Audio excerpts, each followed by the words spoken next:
this homily this afternoon by addressing our Reverend Sisters at the back in Spanish. Buenas tardes, Madres de este convento.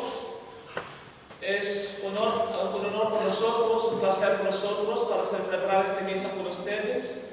Somos peregrinos de Chicago, estamos aquí visitando Salamanca y después de aquí vamos a visitar Ávila mañana, Madrid, Salamanca y Lourdes. Es con mucho gusto que estamos aquí para celebrar esta misa en la fiesta de Santa Teresa de Lisieux, una hermana carmelitana. Y gracias por ustedes por darnos bienvenido para celebrar esta misa en tu convento.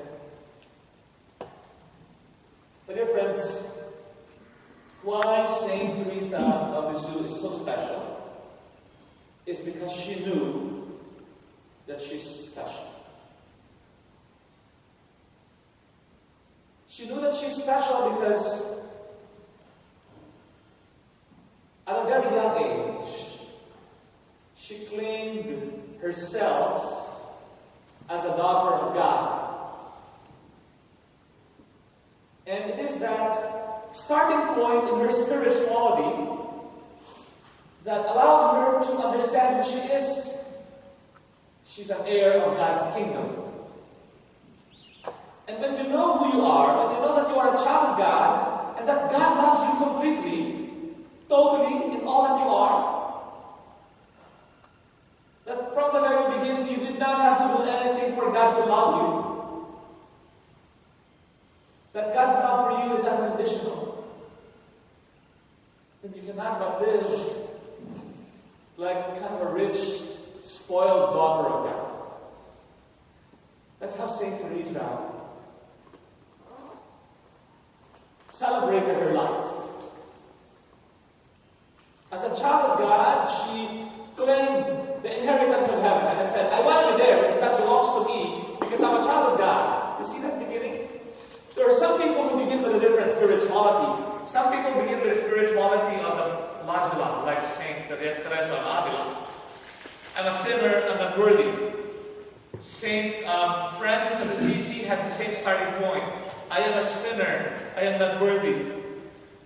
Right? Saint Theresa of Lisieux was different.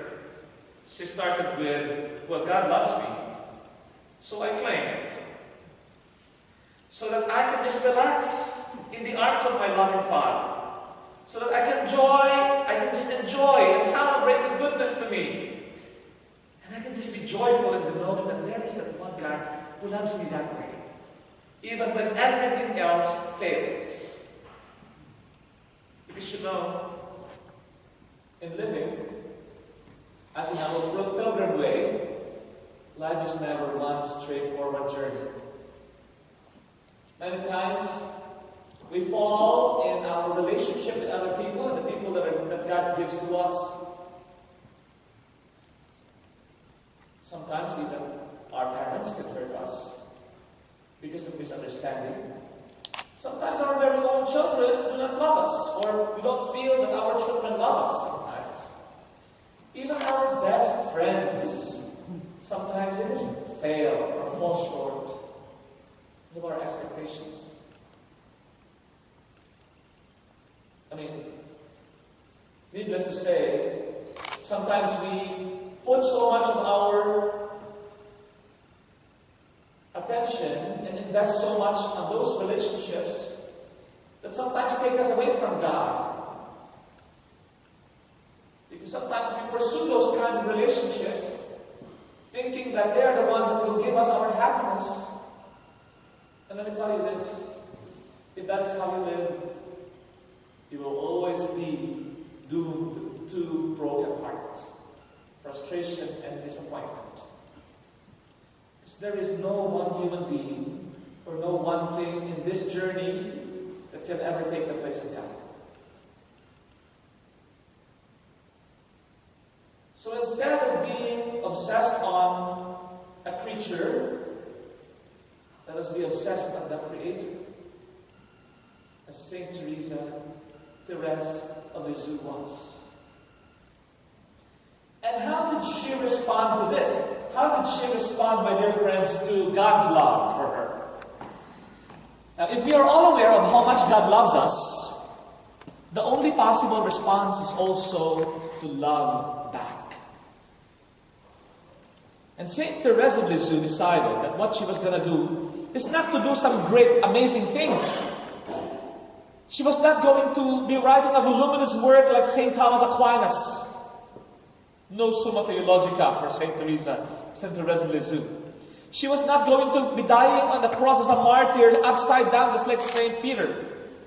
That was not her calling. She was not going to be a queen like Saint Isabel. She was going to be a poor little flower in the convent, just like our beloved sisters. Santa Teresa de Lisieux vivo como flor pequeña adentro del convento, como nuestra madre, nuestras madres aquí. Este es su camino de santidad. This is her path to holiness. And how did she do it? Just through the little things of the everyday. She is the saint of the little things. Ella es la santa de las cosas pequeñas. But always with great love, just like Saint Mother Teresa of Calcutta said. Pero por siempre con gran amor. So whatever it is that you're doing, be it, somebody needs help walking down the stairs in Fatima, you extend your hand and help this woman down the stairs in Fatima. Another pilgrim is feeling sick, you go there and cheer up the other pilgrim. Somebody forgot her bag, we go back and run to get it back. Somebody's not feeling too well, maybe you have an aspirin, maybe that's your way to holiness. Give the aspirin. Maybe your children need some encouragement for the day. If that's your path to holiness, do it right there. Don't miss the opportunity. Simple little things like that will take you to heaven. And when we think that way, my dear friends, my dear pilgrims, holiness, as Saint Therese teaches us, is not so difficult after all. We just have to live and respond in the now. It is in the now where the opportunity to be a saint is found. Es en la ahora donde está la oportunidad por santidad que podemos encontrar. Saint Therese of Lisieux, pray for us.